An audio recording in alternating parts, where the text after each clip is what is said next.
오늘 2월 첫째 주일에 주시는 말씀은 구약성경 여호수아 6장 1절부터 7절까지 말씀입니다. 무엇이 나의 여리고 성과 같은 문제를 해결할 수 있고 무너뜨릴 수 있겠습니까? 이런 제목으로 은혜 나누고자 합니다. 본문은 하나님께서 여호수아를 통해 강력한 여리고 성을 무너뜨리는 그 힘을 보여줍니다. 그 힘이란 무엇입니까? 그 엄청난 파워를 통해 오늘 우리의 문제를 풀고 우리가 무너뜨려야 될 것은 무엇입니까? 모세가 죽고 난 후에 하나님은 이스라엘 백성에게 새로운 지도자를 주셨는데 여호수아입니다. 하나님께서 약속하신 특별한 땅으로 하나님의 백성을 끌고 들어갈 사람이었습니다. 40년 동안 뜨거운 광야에서 헤매다가 마침내 사막이 끝나고 아름다운 안식처가 눈앞에 펼쳐졌습니다. 그런데 한 가지 문제가 있었습니다. 여리고성이었습니다. 이 여리고성은 쉽게 말하면 강력한 요새와 같았습니다. 아무도 이 여리고성을 통과하지 않고는 가나안 땅에 들어갈 수가 없었습니다. 이스라엘 백성들은 강력한 거대한 여리고 성벽을 바라만 보고 있었습니다. 철문은 굳게 닫혀 있었습니다. 어떻게 해야 될지 아무도 몰랐습니다. 오직 눈에 보이는 것은 굳게 닫혀버린 철문뿐이었습니다. 사람은 누구나 인생의 다음 단계를 넘어가기 위해 모두가 예기치 않은 문제를 갖게 됩니다. 그 문제를 만나면 가정적으로, 경제적으로, 심리적으로 마음이 위축되어 버립니다. 고대 그리스인들은 기원전 2000년부터 이 문제를 풀어보려고 이러한 시도를 했습니다. 그들은 한 사람에게 닥친 풀 수 없는 문제 앞에 정신과 마음이 혼미해지고 결국 온전한 한 사람의 인격이 갈라지는 것을 보았습니다. 인생을 희극으로 시작했다가 다 비극으로 끝나는 이야기뿐이었습니다. 그리스 신화에 등장하는 비극의 인물들은 자신이 모르는 자신의 거짓된 모습에 지배당한 인물이었을 뿐만 아니라 거짓된 자아에 속는 자신임을 알았습니다.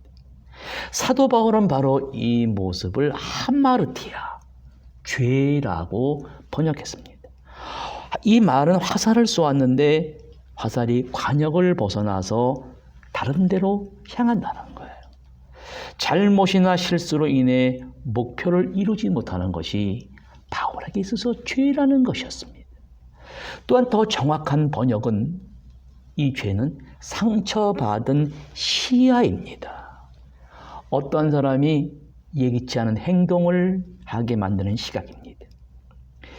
그리스 비극에서 묘사하는 삶의 비극성은 한 사람의 내면의 깊숙한 세계에서 나오는 상처받은 시야에서 이루어진다는 것입니다. 그 상처받은 시야에 따라 어떤 선택이 내려지며 그에 상응하는 결과가 따라옵니다. 다시 말하면 사람은 누구나 자신조차 모르는 자신의 모습에 이끌려 살 수 있음을 보여줍니다. 그래서 이 그리스인들은 이 문제를 풀어보려고 시도했습니다. 그리스 비극이 갖는 해방의 힘은 주인공이 시달리다가 깨달음 얻는 것인데, 다시 말하면 내면의 진실인 등장인물과 외부의 진실인 신, 운명 사이의 관계를 놓고 한탄만 하고 좌절하고 갈등만 하는 것이 아니라 새롭게 바꿔야 된다는 데에서 그들은 알았습니다. 그러나 그들은 이 문제를 해결할 수가 없었습니다. 사람은 누구나 진정한 자기의 모습을 찾기 위해 이러한 갈등과 충돌이 찾아옵니다. 성경은 바로 이 내면의 진실인 이스라엘 백성들의 등장인물과 그들에게 다가온 운명과 같은 외부의 진실을 보여주는 이 굳게 닫혀버린 여리송을 보고 갈등하는 모습을 가감없이 보여줍니다. 이제는 그 운명과 같은 문제를 보고 좌절하는 것이 아니라 새롭게 바꿔야 된다는 것을 보여줍니다. 적과 꿀이 흐르는 가나안 땅 눈앞에 펼쳐져 있는데 철문으로 닫혀버린 여리고성을 보고 겁에 질려요. 엄청나게 불안해합니다. 그러나 사람이 새로 태어나는 길은 겁에 질리는 자신의 거짓된 자신을 불러들여서 무너뜨려야만 비로소 새로 태어나는 길을 보여줍니다. 그것은 곧 자신의 잠재력을 깨우고 생명에 지니는 신비한 힘과 현명함을 얻어내는 것입니다. 이 과정을 지나야 됩니다. 성경은 바로 문제 앞에서 초조해야 하는 인생들을 위한 소환행위의 주체가 누구인지를 보여줍니다. 철문으로 굳게 닫혀버린 여리고성을 바라보면서 이스라엘 백성들의 내면에 일어나기 시작하는 거짓된 자기에서 올바른 자기로 옮겨가는 소환행위의 주체가 누구인지를 이렇게 보여주고 있습니다. 하나님은 여호수아에게 상상할 수 없는 이상한 전투 계획을 알려주셨습니다. 하나님은 한 가지 약속을 하셨습니다. 내가 언제나 너희와 함께 있겠다. 절대로 떠나지 않겠다.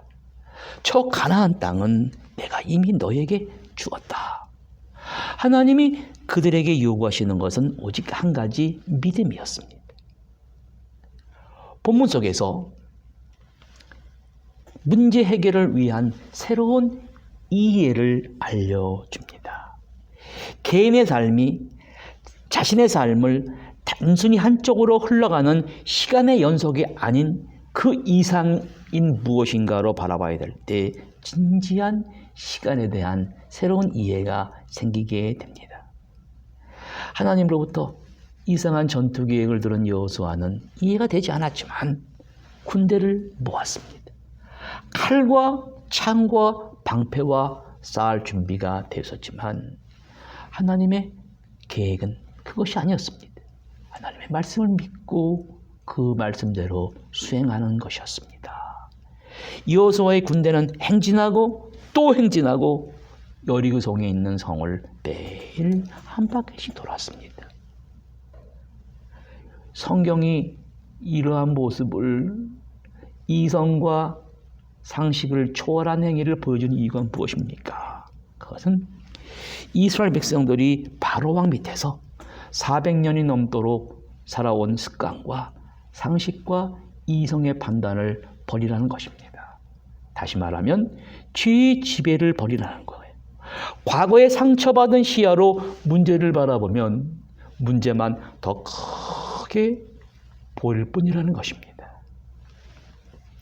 지금까지 살아온 삶의 역사가 역동적이고 스스로 움직이는 존재인 인간의 정신 안에 들어있다고 판단하는 까닭에 사람들은 거기에 의해 정의되고 지배당하기 쉽습니다. 누군가의 배우자, 누군가의 부모, 제도와의 역할에 길들여져 왔기 때문에 자신의 고유한 정체성을 이들의 역할에 자신도 모르게 투사시켜버립니다. 그리고 곧 이어지는 삶의 진부함과 길들임에 따라 끝내는 절망에 자신을 맡기게 됩니다. 그러나 인간의 낡고 이 거짓된 자아는 하나님의 의지 밖으로 밀려나야 됩니다. 여리고 성 안의 사람들은 한편으로 고민이 됐습니다. 저들의 매일 한 바퀴씩 도는 작전 뒤에 숨은 의도가 무엇인지를 몰랐습니다. 그러나 하나님의 군대는 겁이 났던 것이 아니라 기다리는 것입니다. 기다리지 못하는 사람은 다음 단계에 진입할 수가 없습니다. 기다리면서 그 다음에 어떻게 해야 될지 하나님이 일러주시기를 기다리고 있었던 것입니다. 근데 바로 여기서 문제가 터질 수 있습니다. 그런데 우리의 삶은 우리에게 당신만의 고유한 이성의 판단으로 이루어진 자신감과 거기서 파생되는 오만함을 가지고, 교만을 가지고 당신의 문제를 해결하라고 요구합니다. 성경 속에는 이러한 의미가 숨겨져 있습니다. 참된 지식은 가치 있는 경험으로부터 얻는 교훈입니다. 어떠한 교훈입니까? 어떠한 경험입니까? 7째 날이 됐습니다. 하나님 말씀하시기를 그 도시를 행제나에 돌되 한 번만이 아니라 제사장들은 양강나팔을 불고 7바퀴를 돌면서 제사장이 양강나팔을 길게 부르는 소리를 듣거든 동시에 큰 소리로 이스라엘 군대들이 치라고 했습니다. 무슨 결과를 가져오기 위한 것입니까? 큰 소리를 들리자 하나님의 군대들이 두려워했던 크고 굳센 철문을 닫아버린 여리고 성벽이 모래성처럼 순식간에 무너져 내렸습니다. 그 위엄을 자랑하던 여리고성은 거대한 먼지 구름을 일으키며 사라져 버렸습니다. 이스라엘 백성들은 저 멀리서 사람의 눈으로는 믿을 수 없는 이 모습을 목격했습니다. 그래서 이들은 최종 목적지인 가나안 땅에 들어갔습니다. 들어가기 위해 싸울 필요가 없었습니다. 하나님께서는 오늘 우리에게 바로 이러한 새로운 정신을 요구하십니다. 이런 확고한 새로운 믿음과 정신은 날마다 귀속되어야 되고 점점 혁신하고 발전하고 성장해 가야 합니다. 변하지 않으면 그 정신은 거짓된 정신인 분노로 시들어버리고 성장하지 않으면 내 내면의 세계에서 썩어 죽어버립니다. 이스라엘 백성들은 안타깝게도 그들의 약속을 지키지 못했어요. 하나님이 경고하신 대로 어려운 일을 만나게 되고 새로운 안식처를 잃어버리게 되고 적들에게 사로잡혀서 노예로 끌려갑니다. 다른 나라로 뿔뿔이 흩어지게 되고 지금도 빼앗겨버린 예루살렘 성벽을 붙들고 통곡하면서 후회하고 기도하고 있습니다. 많은 사람들이 오늘도 통곡하는 이스라엘 백성들처럼 동일하게 갈등 속에 살아갑니다. 심리학자인 융은 이렇게 말합니다. 그 이유를 많은 사람들이 아주 좁은 영혼과 정신의 지평에 갇혀 있다는 거예요. 그 좁은 영혼의 지평에서 해방될 수 있는 비결은 무엇입니까? 에브라함 링컨이 이렇게 얘기했습니다. 나는 내 안에 다른 거짓된 자에게 노예가 되지 않을 것이며 그 노예의 주인도 되지 않을 것이다. 당대에 아무도 해결할 수 없는 노예 해방이라는 역사적 사건을 마침내 이루어졌습니다. 오늘 거대한 먼지 구름을 일으키며 모래성같이 사라지는 여리고성의 본질이 무엇입니까? 오늘 거대한 먼지 구름 속으로 사라진 여리고는 바로 우리를, 여러분을 거대한 의식의 세계와 더 넓어진 선택의 가능성으로 우리를 초대합니다. 성경은 우리에게 검증되지 않은 진실이 아니라 살아있는 신화, 즉 영혼의 에너지를 우리 자신의 본질과 일치하는 방향으로 이끌어가는 가치 구조가 필요하다고 합니다. 운명의 포로로 전락되지 않으려면, 종속당하지 않으려면 여리고성은 사라져야 됩니다. 누구나 가지고 있는 후천적인 거짓된 자아는 사라져야 됩니다. 왜냐하면 삶을 발전하는 과정으로 보아야지 더 이상 고착으로 보아서는 안 되기 때문입니다. 삶이라는 여정을 온전하게 경험하기보다는 익히 알고 있는 편안함 속에 머무르고 해도 안 됩니다. 그러나 새롭게 찾은 내면 세계와의 관계는 단순히 외부에서 입은 손실과 균형을 맞추는 역할 이상을 합니다. 영혼의 여정이 풍부해지면서 적어도 세속의 성취보다 더 큰 보람을 우리에게 안겨줍니다. 저 먼지 구름으로 사라지는 난공불락의 여리고성을 바라보세요. 인간이 만들어 놓은 첨단의 파워와 철기 문화가 땅속에 파묻히는 공허한 시간의 한 점으로 사라졌습니다. 우리가 의식이라고 부르는 좁은 범위로는 이 수수께끼를 풀 수 없습니다. 그러나 방법이 있습니다. 하나님의 구원의 계획은 지금도 계속되고 있습니다. 여호수아를 지도자로 주셨듯이 우리에게 예수 그리스도를 우리에게 지도자로 주셨으며 안식처인 영원한 천국으로 우리를 인도해 주실 것입니다. 아무도 이 안식처는 빼앗을 사람들이 없습니다. 그리스도의 모든 것을 가지고 있다는 것은 그리스도의 충분한 은혜 안에 자유롭게 우리의 감추어진 마음에 접근할 수 있다는 것입니다. 오늘 그 주님께서 내 인생 가운데 찾아오셔서 나의 무너뜨릴 수 없는, 해결할 수 없는 여리고성을 무너뜨리는 소리를 들으시기 바랍니다. 나를 넘어뜨리는 거짓된 나를, 상처받은 나로 위정한 그 죄를 무너뜨리게 하시는 주님을 바라보아야 됩니다. 많은 사람들이 오늘도 이 상처받은 시야를 가지고 자신의 거짓된 모습에 지배당한 사람으로 살아가게 합니다. 예수 그리스도를 올바른 렌즈로 바라보지 못하는 사람은 우리의 마음을 세상과 돈으로 채우려 합니다. 돈과 금은 아무리 채워도 사람의 마음을 채울 수가 없어요. 그러나 사랑과 진실은 마음을 기쁨으로 채워줍니다. 어디서 그 마음을 발견할 수가 있겠습니까? 내가 해결할 수 없는 거짓된 자아를 내려놓을 수 있는 바로 그것, 내가 오늘 부딪혀야 할 나의 여리고성을 통해 하나님을 만날 수 있는 바로 오늘의 말씀 속에서 발견할 수 있습니다. 이 마음을 알 수 있는 사람은 고난의 어려운 협곡을 통과한 사람만이 알 수 있습니다. 이 진실한 마음을 가리고 살면 안 됩니다.